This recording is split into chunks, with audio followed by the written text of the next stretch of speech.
everybody, and welcome to today's webinar presentation, Progressive Delivery, Lessons Learned in the Wild, brought to you by Split Software. I would like to introduce you to our presenter, Dave Caro. Dave has spoken at QCon, Developer Week, DevOps Days, GoTo's, Delivery Conf, and presented at Pinterest, among other companies. He has 3 decades of experience in developer tools, developer communities, and evangelizing sustainable software delivery practices. Dave grew up just off campus from Stanford as Silicon Valley morphed from defense to chips to software and finally internet services. Dave's front row seat to those changes equips him with a unique point of view on the long arc and repeating themes of technology evolution. As CD evangelist at Split Software, Dave speaks on aligning progressive delivery with observability of system health, user experience, and user behavior. Before Split, he democratized shift-left performance testing at BlazeMeter. All right, thank you so much. So indeed, the title is Progressive Delivery Lessons Learned in the Wild. This is a companion to a Refcard that we published at the end of February with DZone called Progressive Delivery Patterns and Anti-Patterns, Faster, Safer, Data-Driven Releases. If you haven't read this Refcard yet, I recommend that you check it out after the webinar. If you have read it, the first few minutes of the webinar will sound familiar because we'll recap some of the same ideas. But then this webinar is really meant to go deeper with the bulk of conversation will be what we can learn from successful implementations in the wild, right? So that's kind of the format, right? We're going to do the recap of what is progressive delivery and what are the potential benefits, and then what can we learn from those successful implementations in the wild. So what is progressive delivery and what are the potential benefits? I think that Carlos Sanchez, who's now at Adobe, put it really well, and I'm gonna kind of build out how he described it a line at a time because it really helps you kind of chunk this down, right? So progressive delivery is the next step after continuous delivery, where new versions are deployed to a subset of users, and that's important, a subset of users, and are evaluated in terms of correctness and performance. Correctness might sound like, buggy or not buggy, performance is it fast enough, but also could be, do you get what you're looking for? Are the users behaving the way you wanted, right? So correctness, performance, before rolling out to the totality of users. So this is the big kind of mind shift, actually trying to learn those things before you've given it to all the users. So to a subset of users, check for those things, and before you roll it to the rest. And you roll it back if it doesn't match some key metrics. So rather than just a foregone conclusion, this is going to roll out and we're going to learn something as we go towards an eventual train wreck, if something isn't quite right, we roll back, fix it before we ramp up to the rest of our users, okay? So it's useful, I think, to look at the fact that this practice isn't actually all that new, but the term is. So it was coined recently in 2018, and here's kind of how that happened. So Sam Guckenheimer works at Microsoft. He's the product lead for Azure DevOps, and he was having a conversation with James Governor, who goes by the handle of Monk Chips from RedMonk. And this is what Sam said. He said, well, when we're rolling out services, what we do is progressive experimentation, because what really matters is the blast radius. How many people will be affected when we roll out that service, and what can we learn from them? So 2 things are really interesting here. He called it progressive experimentation, and he put a focus on being able to learn during that rollout. And James Governor kind of had an aha, and he thought, wait a minute, I've been looking for a term to describe this new basket of skills and technologies concerned with the way modern software is developed, tested, and deployed. And he came up with a more general term, progressive delivery, to include a number of things like canaries and experimentation, but all these things together as a way of moving software out. And so that's where the term came from. That was in August of 2018, right? Now, there's a reason why this practice has been out there. And the fact of the matter is I sometimes will give a talk where I'll explain that there are some companies that have been doing this for literally a decade or more, really early leaders. And there's a reason why they do it, and there's a reason why more and more people are adopting it now. The first is it helps you to avoid downtime. None of us like to go to a website that says, hey, we're down for maintenance. Remember maintenance intervals? They used to be kind of normal to have, oh, our site is down between this time and that time every week or whatever, right? not really acceptable in the current era. And think about it, if you're a backing service, if you're a messaging service or a credit card verification service or whatever, you can't have any downtime, right? So how do we re-architect the way we roll software out to avoid planned downtime and unplanned downtime? And then how do we limit the blast radius when things inevitably do go wrong, right? Things will go wrong no matter how well we test, no matter how well we plan. And so we want to be able to limit the blast radius. And there's two dimensions of that. One is time, which is if something does go wrong, how quickly can we make it go away? And the first one's even more important, which is how do we limit the scope of it? So if I only hurt a few people rather than a lot of people, that's much better. And if I can get rid of it quickly, then that's good too, right? So blast radius is both time and scope. And then this one, limiting work in progress and achieving flow. If you follow the book Accelerate or the Dora report, the State of DevOps, one of the very common themes of what makes modern software effective and efficient is limiting the amount of inventory that's actually being moved around at the same time and is sort of not finished, and working into smaller pieces of work and so that you can flow. And if you can flow, you're constantly delivering some value out to your users and you have fewer merge conflicts. It's just a smoother way to build software fast.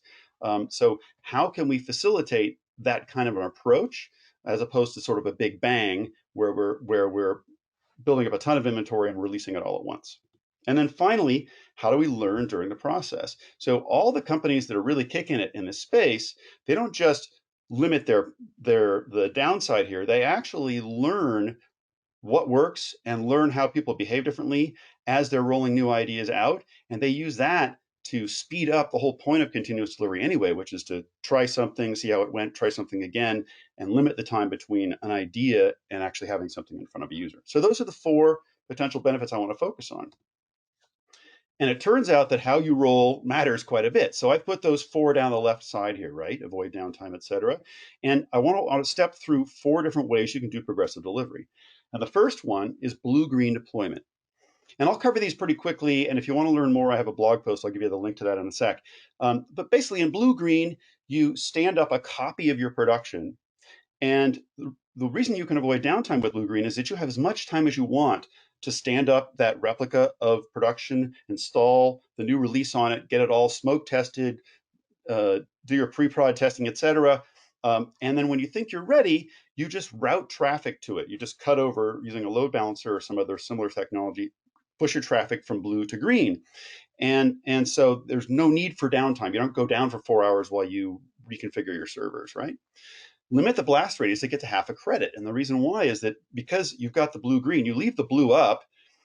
If there's something wrong with the green, you can just switch back to blue very quickly. And so the time aspect of limiting the blast radius is pretty easily achieved with blue green, but not the scope, because you're still doing a big bang release. You're cutting over all your users to all the new technology all at once. And so they may see something really ugly for a few minutes, or you may go down, but you can get back up, right? Now, for the other two circles there, limiting work in progress, achieve flow, and learn during the process, blue-green doesn't really get any credit. And the reason why is it's a big single blob release, right? You're releasing everything all at once to everyone. And so you have to build a very large, complex set of payloads to go out, right? Now, even if you're doing this weekly and you've only got 10 payloads in there, it's still 10 payloads. It's not one thing, right?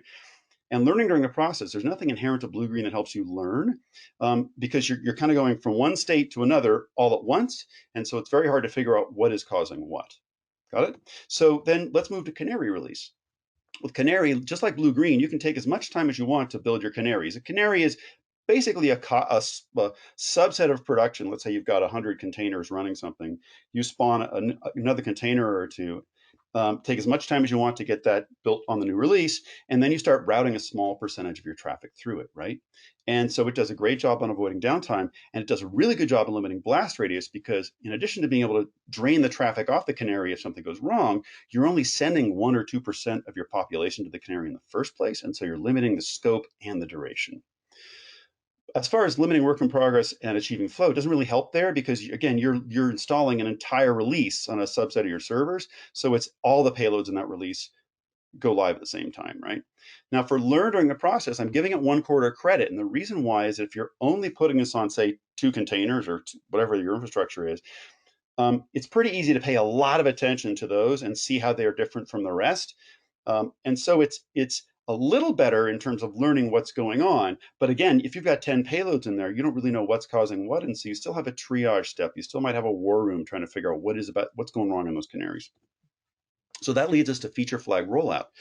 And it's no coincidence that the term progressive delivery was coined after feature flag rollout became more and more common, right? And so I'm going to jump ahead and just basically get down to limit the blast radius. Because feature flags control each feature separately, and because you can turn them on and off, you basically roll out with your feature turned off, and then you slowly turn it up. So you have the ability to limit scope, and they're instantaneous. You're not have to do a new deployment or spin up or spin down a server to change something. And so the time and scope of limiting blast radius is 100%.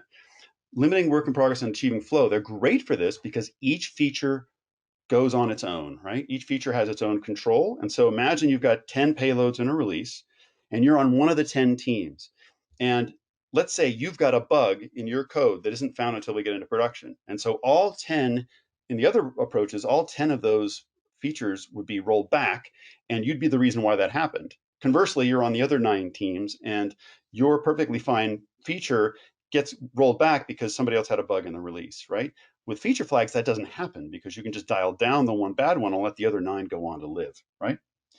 Learning during the process, not really any credit here because there's nothing inherent to feature flag rollout that lets you know which particular feature is causing which issues, right? You can control them, but you're not actually getting back telemetry aligned with them if you're just doing a pure feature flag rollout. And that's what leads to this, which I'm calling a feature delivery platform, right?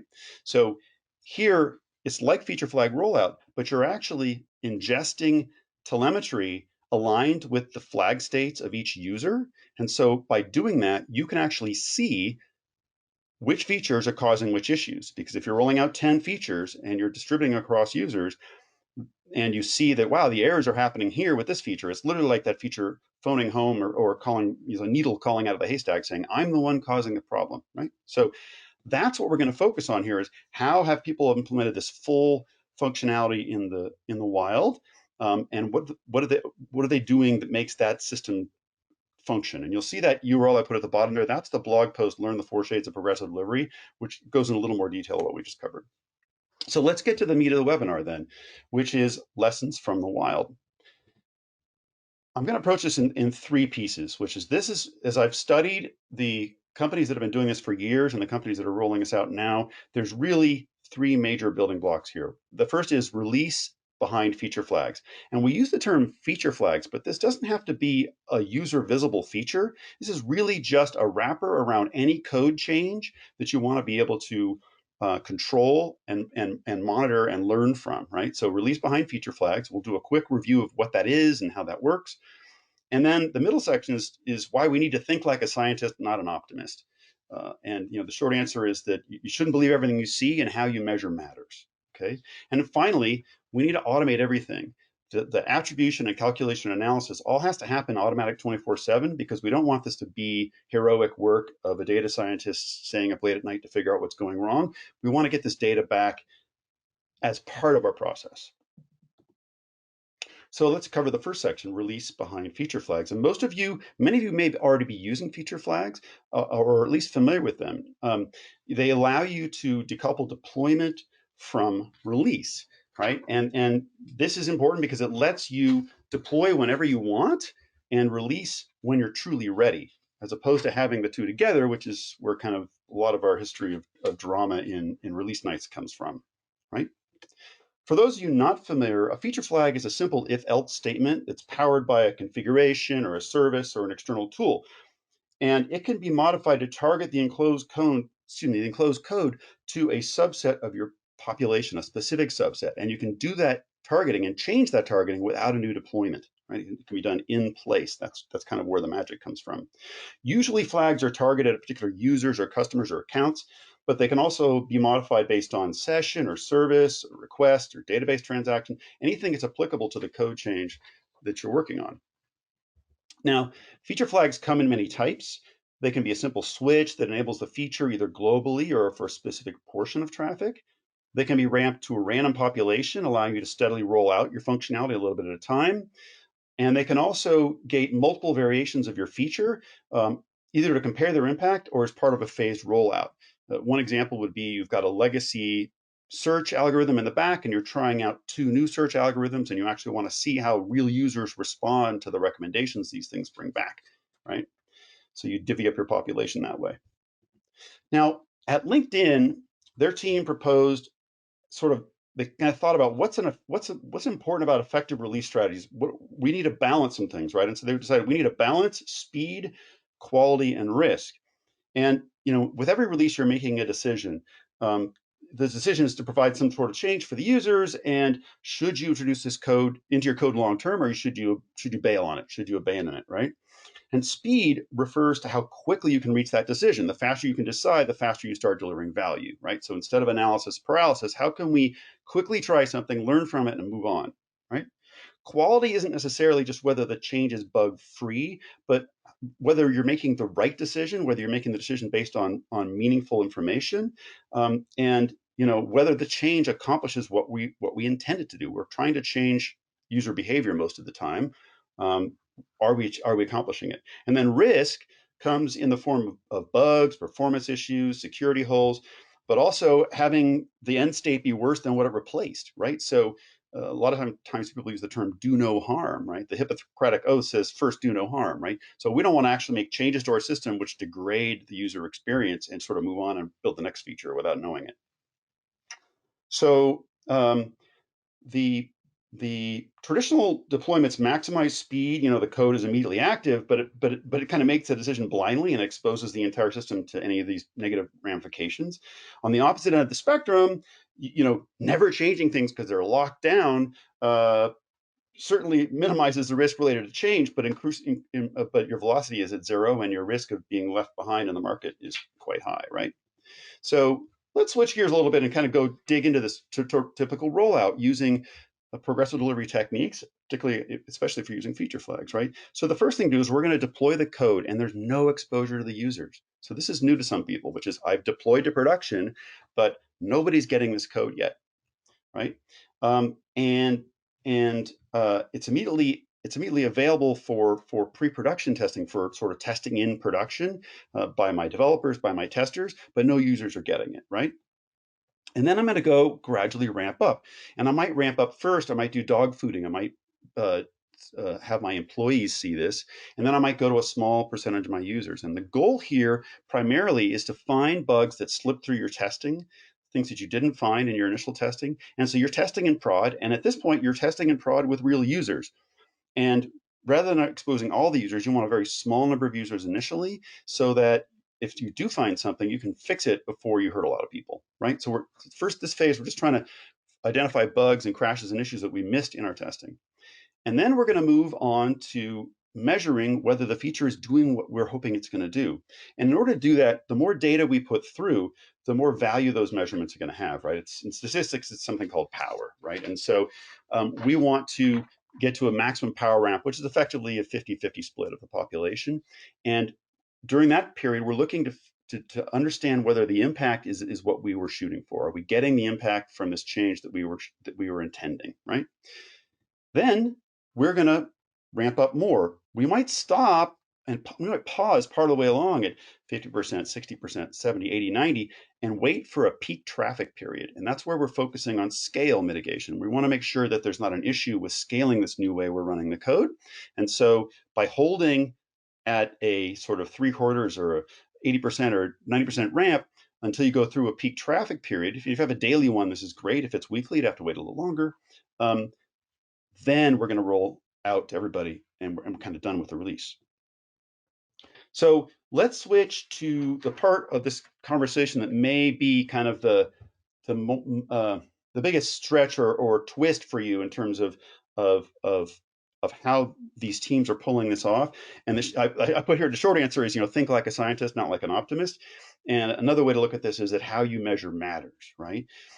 I want to focus on this because it's a stumbling point for people who are making this transition, who are used to traditional charts and graphs.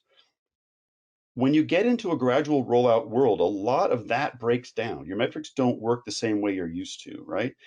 And if you're going out to 5% of your population, you're not going to see things the same way you would if you did a big bang release to everybody all at once and saw a giant step function.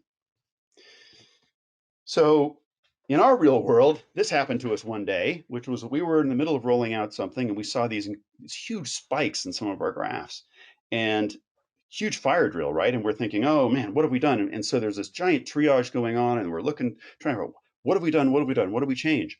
And we'll come back to this, but it turns out that we we'll come back to this, but bear in mind, it's not what it looks like, and you'll see in a sec. Let's go to a different situation, which is here. This is a more typical scenario, right? Here when a feature went out to 100%, suddenly we saw a big spike up and spike down in the graph. The spike up is probably latency, and the spike down is throughput, right? And this is really easy to see. And one of the first things we did at Split was to overlay our feature flag changes on our monitoring graphs. And so you'd see something like this and you say, hey, not what just happened, but oh, when that just happened, it did this, right? But look at the other line on the graph. That's when this same exact feature was taken to 5% of the population. And if you look at the graph to the left of that, this didn't cause a noticeable change over the ambient noise that was there, right? And so here we've rolled out to 5%. And something bad is going to happen, but we don't know it yet because the lens we're using in this graph doesn't really help us, right? And so how you monitor does matter, and that's kind of what we're going to get into now, right? So the first thing I want to cover is just kind of a statistical idea, which is that correlation is not causation. So if you look at this slide, that's charting ice cream sales and shark attacks by month of the year, and they both rise and fall based on the seasons. And that's because they tend to happen in the summer, but they're not related to each other. So just because these two things happened at roughly the same time doesn't mean they're caused by each other. And we want to rule that out. We don't want to go chasing after ghosts that actually have nothing to do with a problem that we're running into. So getting back to that system dashboard, we had nothing wrong with our code at all. What was happening was that one of our customers was undergoing a distributed denial of service attack. And so they were sending us many orders of magnitude more data than they normally would, which was causing the spikes in our graphs, right? So you don't want to spend a lot of time triaging stuff that isn't your problem or looking in the wrong place, right? So that leads to back to this: don't believe everything you see, and can I just change things and monitor what happens, right?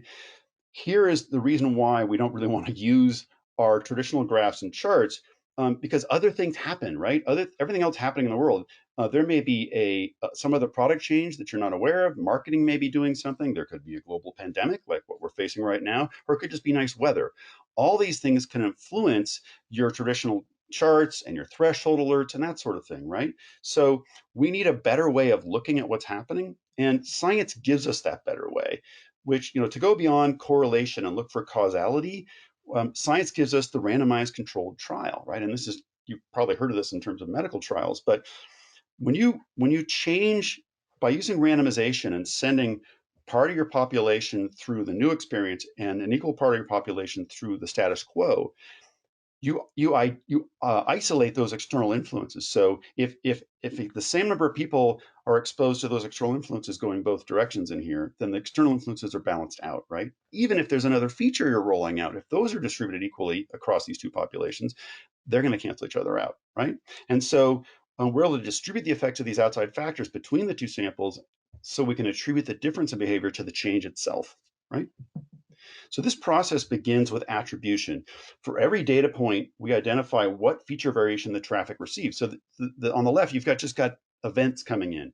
Could be page response times, could be error rates, could be behavior like put something in the cart, right? And by overlaying who did what, so if we keep track of who got this experience and we overlay who would what, we might start to see some patterns, right? And that's the attribution. These patterns can then be analyzed and turned into a distribution, right? And that allows us to behave how these populations are different from each other. And that's where we get to the interesting part here, which is analysis. By using stats, we can compare these distributions and determine whether a difference exists beyond the normal variation in the data. There's always noise in data. And when you use statistical techniques like this is really the underpinning of A/B testing and experimentation, but it's applicable to just rolling out software and engineering, right? It's proven itself to be critical regardless of what release you're doing, whether it's a a known feature for a user, or it could be some backend change you're making that's supposed to be just a a cleanup or a kind of a no-op for users, but something actually happens, right?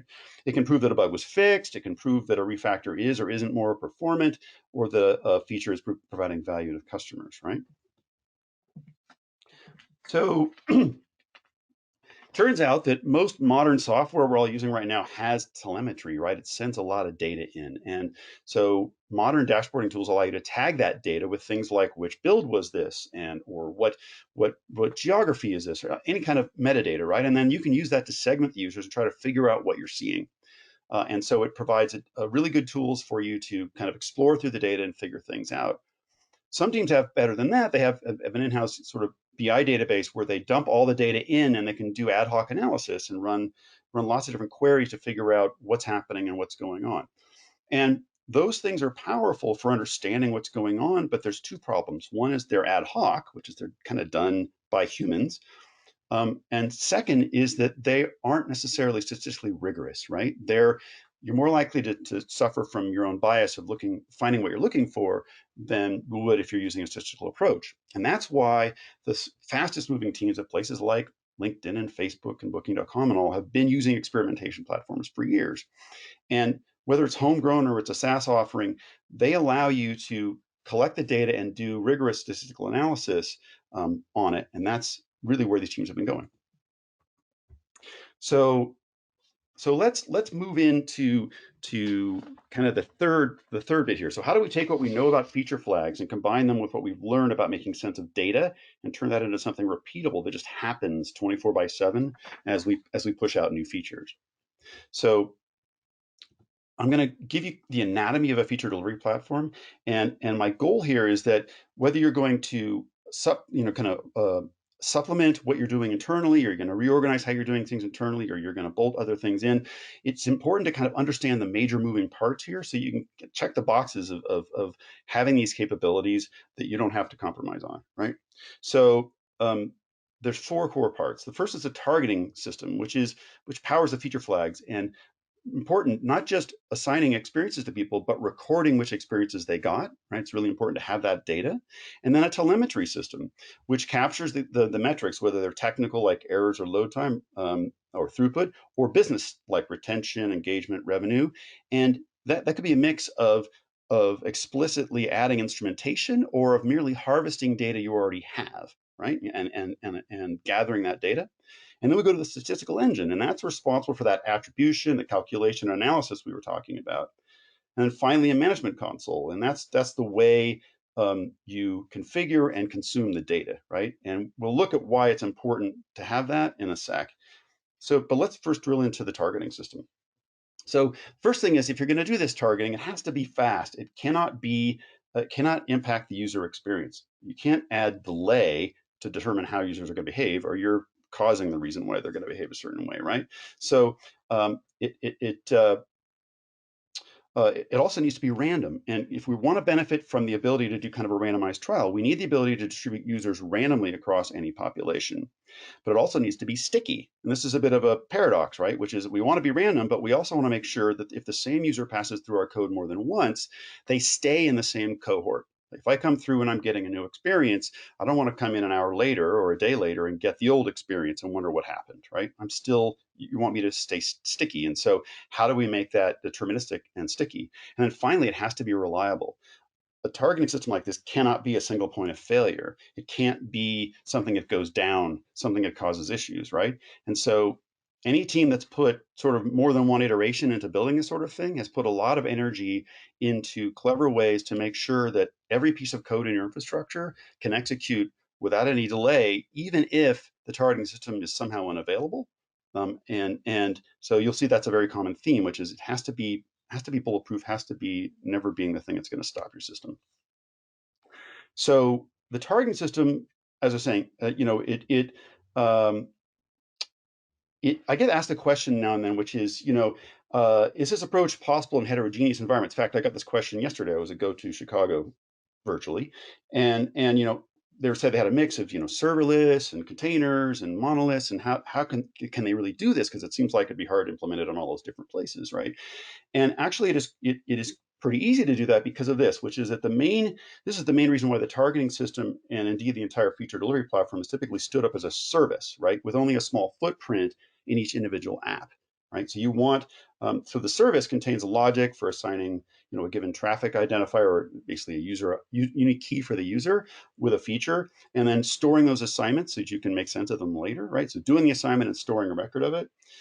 And this means that any part of your infrastructure can reliably use and consistently really use feature flags and this telemetry, regardless of the technology, the language, or the architecture. Now, some of you who are following along and saw me say, well, it should be random, but it should be sticky, might be asking yourself, how can that be? How would you have things be random, but also be sort of deterministic and repeatable, right? And the answer is use hashing.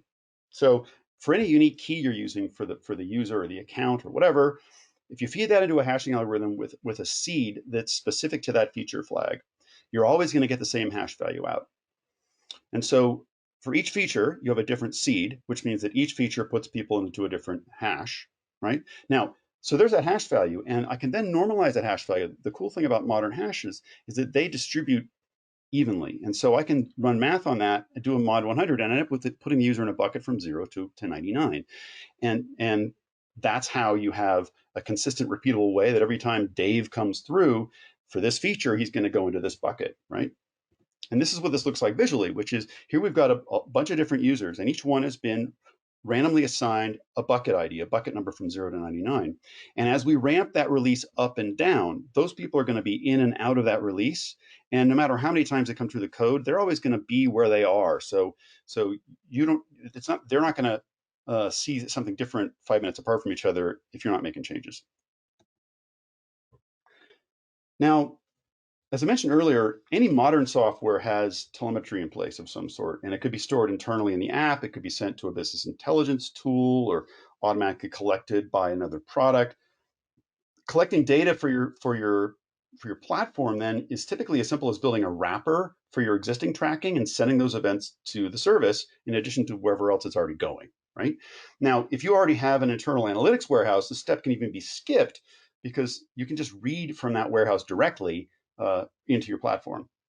And it's important that the one thing that's really important is that telemetry data has to contain the same unique key that was used to give the user their experience, the thing that triggered the flag, because that's how you're going to tie them together and do the attribution later, right? So let's go to the statistical engine.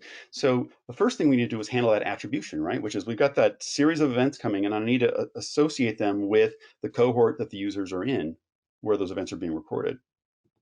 And then we create distributions, right? We map that into distributions of each of those cohorts looks roughly like this. And the final step is this analysis step. And here we're comparing the two distributions using a statistical test. And stats is kind of funny. What we're doing in stats is it's kind of stated in reverse, which is we're trying to disprove that nothing happened. So when you're trying to disprove the null hypothesis, you're basically saying, if I look at these two bodies of data, are they just within the realm of being randomly variation, or is something truly different between them, right? And so if things are more different than randomness would allow, then you find causation, right? And there's a wide variety of tests available. The most common is a t-test. All of these tests typically return some sort of probability or p-value, and that's whether these two samples could be explained by the same underlying behavior or whether they represent something different. And when the samples are randomly assigned to the release, you can conclude that the change is what caused the difference, right?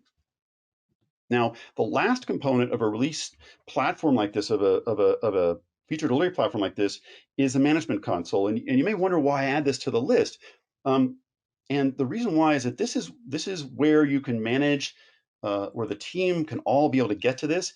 Many people's first feature flagging tool is powered by either a static config file or an entry in a database, or some kind of database column, where some kind of like headless service, right? And all those approaches limit who has access to the tools and requires sort of specialist kind of wizard knowledge to use it. And because of that, you have a bottleneck and you also have a lack of consistent awareness. And it's also harder to achieve credibility for that system because only a few people can actually see what's going on behind the scenes, right? And so we found that once targeting is made available more intuitively, organizations find more power in, empowering not just the developers, but the product people, the customer support, even sales to control who gets what. And you want to control access to that stuff with that. You want to use access control to control who can do what, but that's not hard. And the bottom line here is that the reason you want some kind of a management console, you got to have some kind of a GUI in front of this. And the examples we'll see in a second, they all have a fairly easy to understand GUI, because that's how they get adoption and that's how they achieve organizational consistency, right? So let's look at a couple examples. The first one here is Walmart Expo, and Walmart Expo. If you'll notice the bottom right there, that's a pretty friendly looking GUI. It's pretty straightforward. This is how they kind of keep track of what's going on. If you look at the top right, they have this methodology, which is that the primary ways they roll this out is they do test to learn and they do test to launch. And test to learn is where they're actually deliberately trying to try different things to see which one is going to work better. And in fact, most of their product people cannot roll out a new feature unless they prove that it is inherently better than the current status quo. Test to launch is where they believe they're ready to go, but they actually want to gradually roll out to make sure that they haven't unintentionally cratered some other important business metric. And so really it's the same platform underneath, but those are two primary use cases. And I wrote a blog post about this. It's a gal, Sonali Sheel, spoke at a meetup. She's from Walmart Grocery, and she has a nice video, and you can read the blog post I put up. And you notice that they've got a pretty sophisticated data handling infrastructure top left, and then they wrote a blog post, and I love the fact that they've got a quote in there. It's all about the data, and that's another screenshot from their well sort of developed front end. Another example is LinkedIn, and LinkedIn has LinkedIn experimentation, and they're very public about this. You can read about this on the web, and you notice on the right that's an alert. So this is a best practice. If you've read the book Accelerate, you know that monitoring should not be ad hoc. It should be proactive, right? The teams that have fewer incidents and recover from them more quickly have proactive monitoring, right? In this case, what the experimentation platform is finding is that one side of the experiment has a significantly worse site speed, right? So it's actually inferior performance for the user, and they're getting alerted proactively on this. And then finally, here's an example from Booking.com. So at Booking.com, if you look at top left, that's another example of an alert. And this one is kind of out there in the rocket science realm, which is they have built a system where if they detect a gross error, whether it's be a lot of warnings or a lot of errors, they can actually turn off a new feature within 1 second of turning it on. So if you're familiar with the terms mean time to detect and mean time to resolve, those sort of traditional IT service management terms, right? They literally do both of those steps inside of a second. And so if you were going to a web page and something was garbled, you'd say, what? And you hit refresh and it's fixed, right? And that their goal here is that they want to be able to move really, really quickly and limit the blast radius, right? And the team that rolled out this change gets this alert saying, hey, we had to shut off your feature. Check it out. Here's what happened, right? Now that graph on the bottom there is actually the system warning that the data coming back doesn't look right. So that's not about user behavior. That is, hey, you've done something wrong in the way you set this up. You've either instrumented it wrong or there's a bug in your code because the data coming back doesn't make sense based on the distribution you asked for when you set this up. Right? And then the top right there is an example from a blog post they published where they explain how they can deal with multiple influences that would confound their conclusions.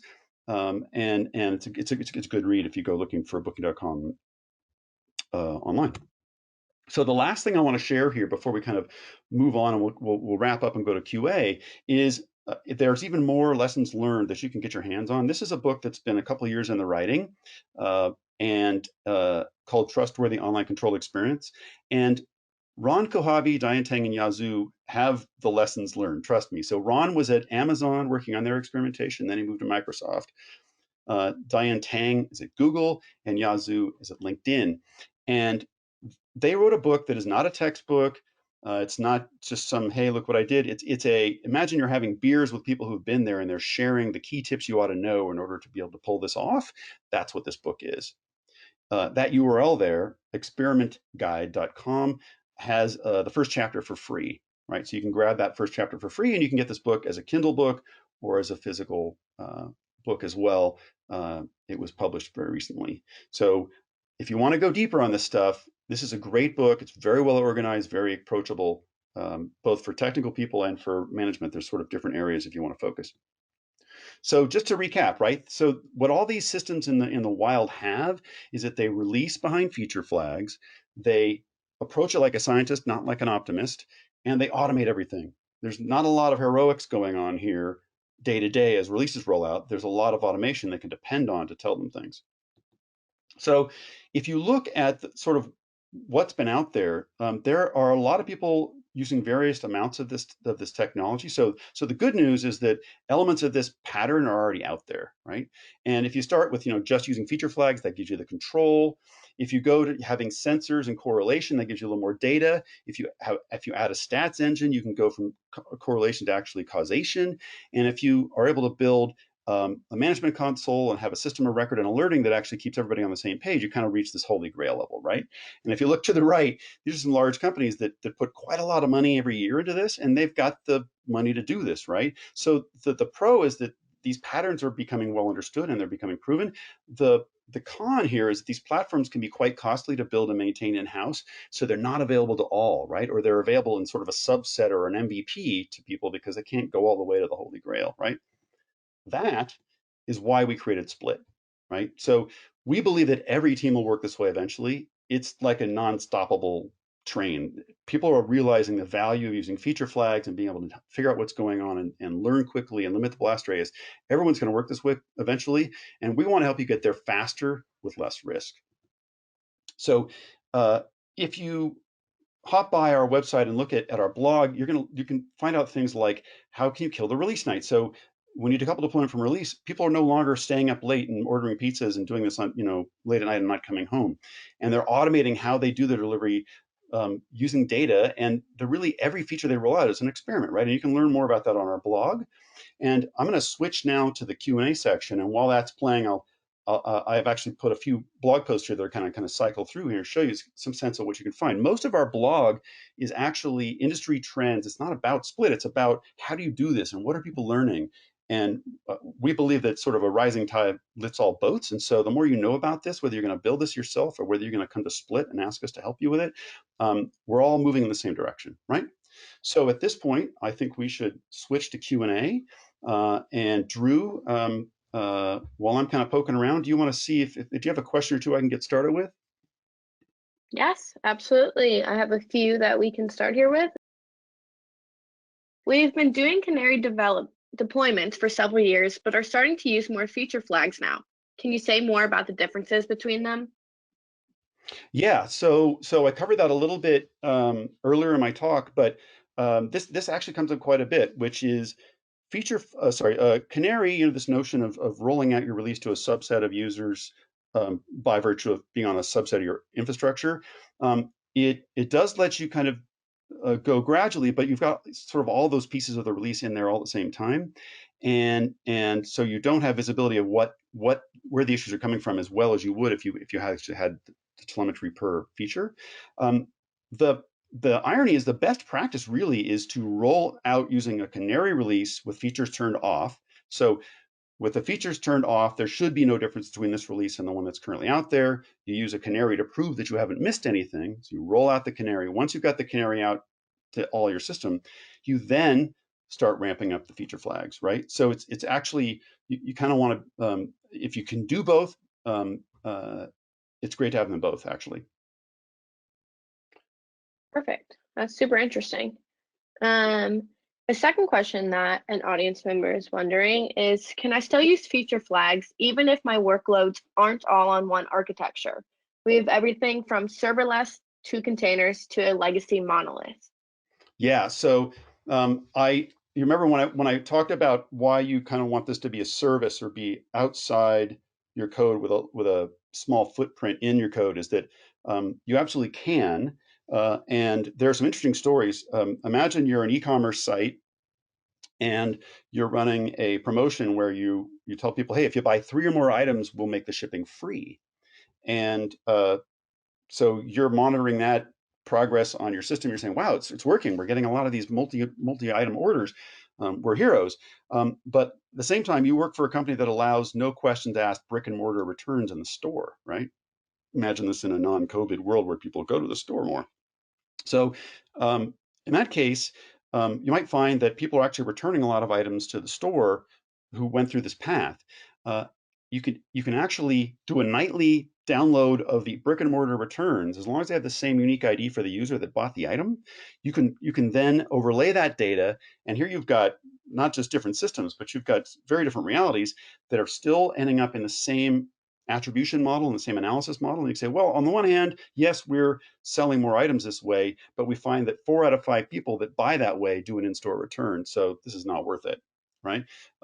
And another example of how this works is that you might be, if you haven't heard of this before, there's a pattern called the Strangler Fig pattern, which is let's say you've got a legacy monolith and you want to move to a more nimble architecture, but you do it a bit at a time, and you do that by picking a small subset of what's of the legacy part and building a new service that provides that feature, hopefully in a better way. And then you put in a feature flag in the legacy product that decides whether to send people that way or not. You do your testing, and then when that looks good, you route the traffic all to that new service. And you just keep picking off new services and basically surround your legacy server with these new approach and use feature flags to drive the transition, right? I see you got another one here.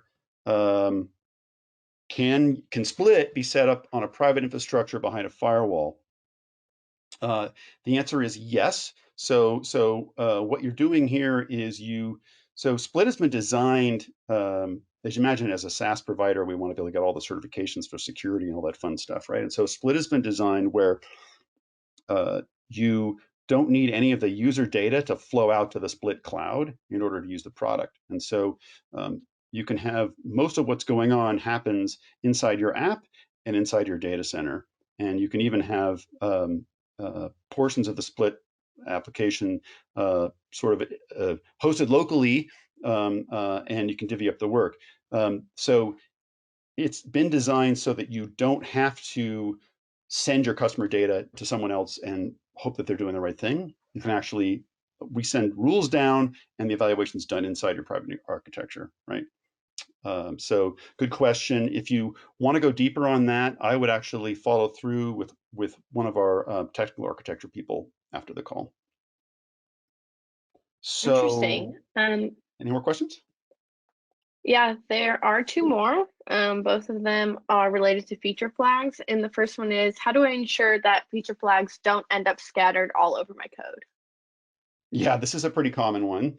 So the first thing to know is if you're new to this, uh, the best way to implement feature flags is at entry points.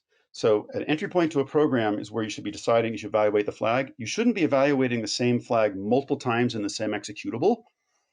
You want to abstract them away so that there's only one place where you've put this in your code and can take it back out again. And that way you don't have, 15, 20, 30, 50, 100 instances of a flag that you have to go find in your code, right? So you want to put them at entry points. If you have an API, that's pretty straightforward. At the entry point of the API, you're going to put it there. But any executable should basically have one point where you're making this decision. It's called a toggle point. And then you should be able to inherit that decision through the rest of your code. And often when I get asked that question, the other question is, how do I decide when to take feature flags back out? Right? It sounds like they should be used as sort of a transition. And there's a couple approaches. There's really 3 main approaches to avoid having an accumulation of these flags and sort of technical debt as a result. Right?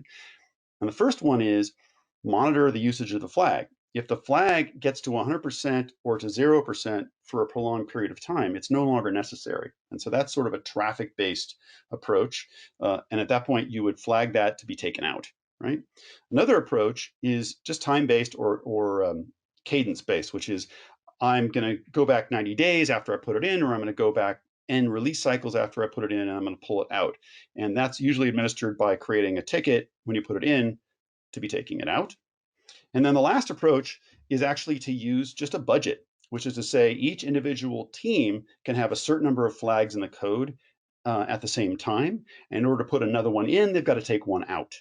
And if you're, you can decide how liberal or stingy you want to be, but the idea is that at some point the team has to keep an eye on which flags they don't need anymore, and so they have a natural incentive to pull them out. So those are the three bits of advice there. And I've got another question here. Yeah. So, and I think Sanjeev, I think you just asked the question I just answered, perhaps, which was about how do we, what's the cleanup process, right?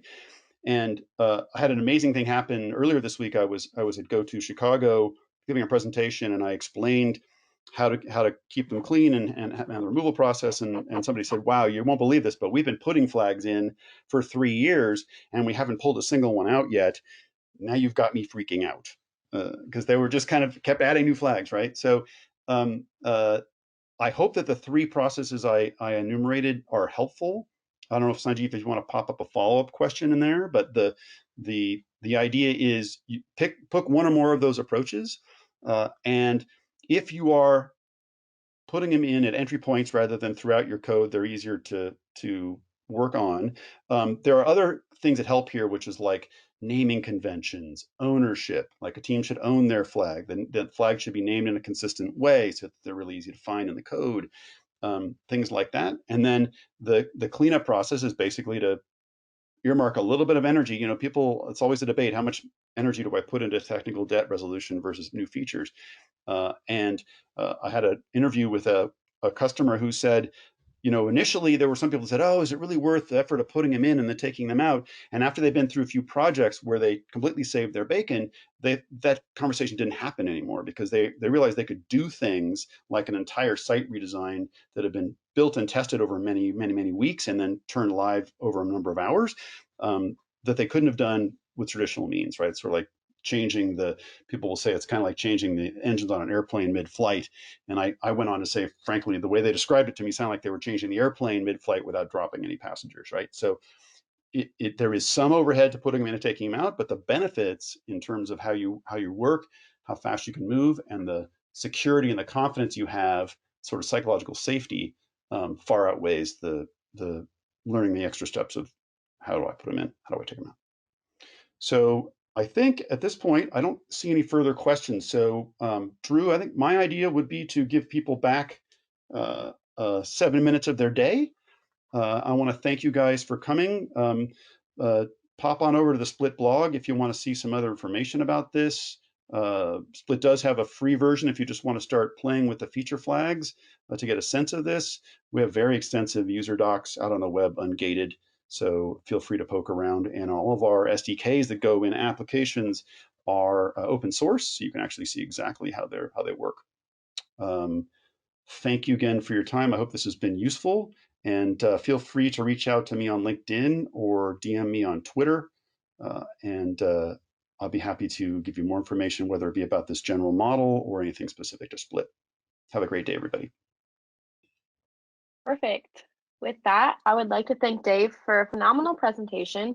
I would also like to thank Split Software for providing the audience with a great webinar. Lastly, thank you to everyone who attended today. We hope you learned something new that will help you in your developer career. Thank you and be safe out there.